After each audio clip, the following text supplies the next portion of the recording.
for the Knicks, 138-89. It's the most the Knicks have ever beaten the Sixers by in terms of point differential. Great to have you with us from our Delta MSG studios. Bill Pito along with Wallace Zerbiak. So all good as the Knicks hit the All-Star break. They're 35-20 overall, and they've won 10 of their last 12 games. And what a bounce back after what happened last night here against the Pacers. 55 games in the books, only 27 left in the 82-game season. Must have been a fun little train ride down to Philly. Maybe the Knicks should take the train a little more often because they came out with a ton of energy to start this game. What a performance across the roster. And Jose Alvarado, welcome to New York, my man. What a coming out party. 8 threes, 5 steals, all over the place. Just an impressive overall team win by this squad. And it started right from the start as we take a look at our thrilling moment brought to you by FanDuel Casino. Get your thrill on. Knicks began the game well on a 16-4 run. Mikal Bridges scored 9 of the Knicks' first 16 points, and I mentioned he had 13 of his 22 in the first quarter. Just locked in. This team was completely ready to get stops and answer the bell against Edgecombe and Maxey. I thought Shamet did a really good job on Maxey. Obviously, Maxey's going to get his points, but you want to make him take a lot of shots. And Bridges has been really good in a team. They're getting dunks, layups. Karl Anthony Towns was really involved in the offense in the first quarter. That was a great sign to see. And Jalen Brunson, you said it, right? He only took 6 shots. The fewest he's taken in a game in which he was not hurt. Wow. Remember against Sacramento, hurt the ankle, took only 3 shots. Right. Jalen Brunson took only 6 shots, and they still put up, what, 138? Brunson only finished with 8 points. That is coaching. This offense, when the ball moves and the guys, you know, absorb what Mike Brown wants them to do offensively and share the ball, everyone just it plays at such a high level. And it was great to see those threes fall on the way they have. The contribution off the bench after last night, only getting 18 points from your bench. Tonight, they just exploded. That was a big-time win to go into the All-Star break with. We knew about Jose Alvarado and his hustle, his peskiness. But what about the way he can hit the three? 8 of 13 tonight.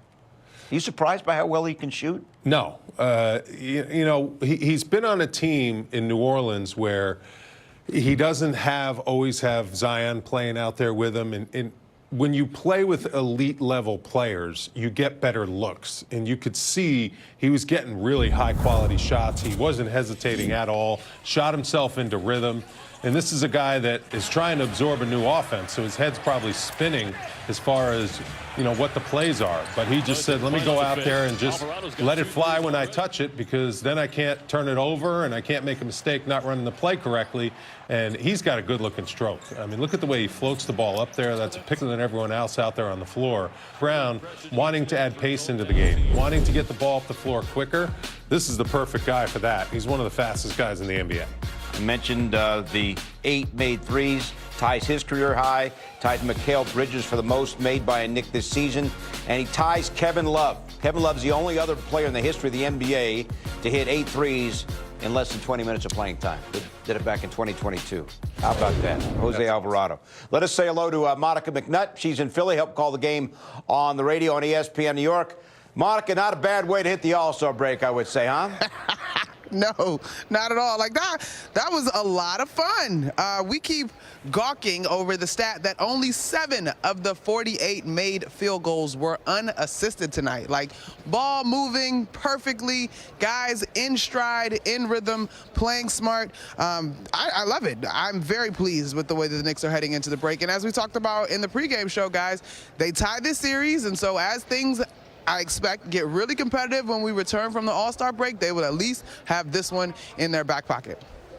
Yeah, that was quite a performance on a back-to-back too, Monica. Yeah, where did the guys find this energy? I mean, it just goes to show you with the balance that they have throughout their roster, their ability to get this type of production from guys off the bench.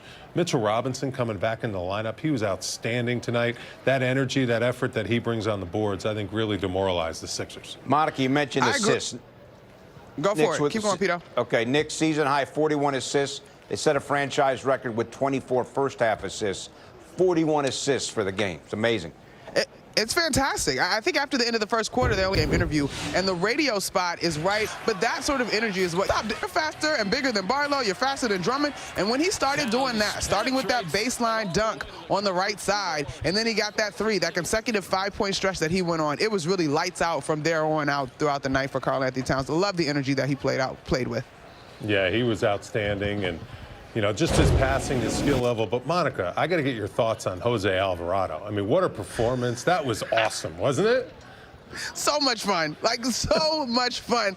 Listen, we're tracking the threes, right? Like, okay, so he's got 6. That's obviously a new high in a Knicks uniform. All right, 8 is his career high. Like, can he get 9? Like, how's this going to happen? And I loved when that second unit began to come in. And I'm sure Alvarado could probably feel that his night was coming to an end. But I love that those guys looked for him so that he could get number 8. Like, the energy that he brings with. And Wally, I said to Pat, you guys tell me.